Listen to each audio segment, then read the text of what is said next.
श्रेया से कदम मिलाकर चलते वक्त दिवाकर का ब्लाउज बाउंस कर रहा था। उसके मन में ख्याल आ रहे थे कि कहीं श्रेया मेरे बाउंस करते ब्लाउज को ना देखे, नहीं तो फिर से वो मुझे चिढ़ाने लगेगी। इसलिए दिवाकर ने साड़ी से ब्लाउज को आगे से पूरी तरह कवर कर दिया और अपने बालों को सामने कर दिया। दोनों अब घर पहुंच गए। श्रेया ने चाबी निकालकर दरवाजा खोल दिया। उसका घर काफी साफ था, सब चीजें ठीक जगह रखी थी। दिवाकर ने तुरंत अपनी हील्स निकाल दी और बैग टेबल पर रख दिया। श्रेया ने दिवाकर के बैग से उसके शर्ट पैंट निकालकर धोने के लिए डाल दिया। श्रेया बाथरूम में जाकर अपना सलवार कमीज उतार दिया और नाइटी पहन ली। उसे नाइटी में देखकर दिवाकर ने पूछा, क्या मेरे लिए कोई लड़कों वाले कपड़े नहीं हैं? श्रेया कहने लगी कि मैं यहाँ अकेली रहती हूँ, मेरे पास कहाँ लड़कों के कपड़े होंगे, तो क्या मुझे यहाँ साड़ी पहनकर सोना पड़ेगा? दिवाकर ने श्रेया से पूछा। अगर तुम चाहो तो मैं तुम्हें अपनी एक नाइटी दे सकती हूँ, क्या तुम उसे पहनोगे? दिवाकर ने कहा, नो श्रेया, रहने दो, अब मुझे कोई जरूरत नहीं है। उससे अच्छा तो मैं साड़ी में ही अच्छा हूँ। वैसे भी मैं अब साड़ी में कंफर्टेबल हूँ, मैं इसी में सो जाऊंगा। श्रेया बोली, आर यू श्योर किरण? क्या तुम साड़ी में इतने टाइट ब्लाउज और बनियान के साथ सो पाओगे? दिवाकर ने जवाब दिया, हाँ श्रेया, मुझे अब कोई दिक्कत नहीं है। श्रेया बोली, किरण, कम से कम वो बलून के बाल तो निकाल कर सो जाओ, तुम्हें उसकी आदत नहीं होगी, वो तुम्हारी रात को नींद डिस्टर्ब कर देंगे। दिवाकर ने जवाब दिया, नहीं श्रेया, उन्हें रहने दो, वैसे भी मुझे उनसे कोई फर्क नहीं पड़ता। सच कहूँ तो मुझे उनकी वजह से काफी अच्छा लग रहा है।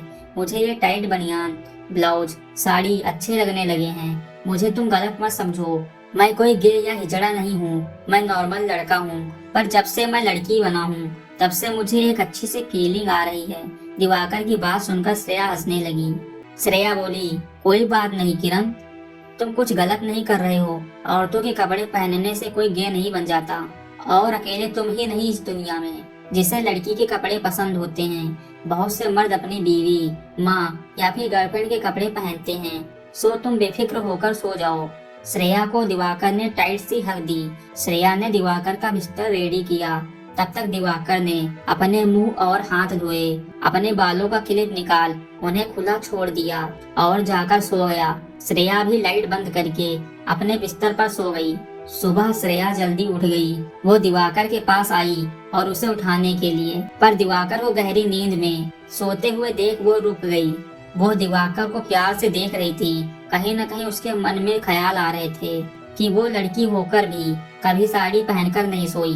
अगर वो दिवाकर की जगह पर होती तो इतने टाइट बनियान और ब्लाउज के साथ इतनी गहरी नींद कभी नहीं आती। अगर वो खुद लड़का होती तो किरण को चूम लेती। यही विचार मन में लिए श्रेया किचन में चली गई। उसने दोनों के लिए ब्रेकफास्ट बनाया। तब तक दिवाकर की भी आंख खुल गई। आज से पहले कभी भी दिवाकर को सोने के बाद इतना सुकून नहीं मिला था। दिवाकर बिस्तर से खड़ा हो गया और अपनी साड़ी ठीक की। किचन में आवाज आ रही थी, इसलिए दिवाकर किचन में चला गया। श्रेया दिवाकर को देखकर गुड मॉर्निंग कहा। दिवाकर ने भी उसे कहा गुड मॉर्निंग।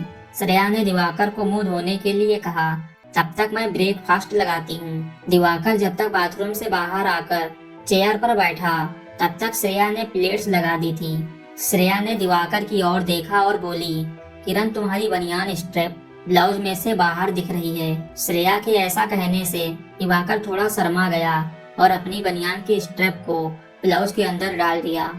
दोस्तों, कैसी लगी ये कहानी कमेंट करके जरूर बताइए, और इस स्टोरी का अगला पार्ट सुनने के लिए हमारे चैनल को सब्सक्राइब कर लीजिए। Thanks for watching.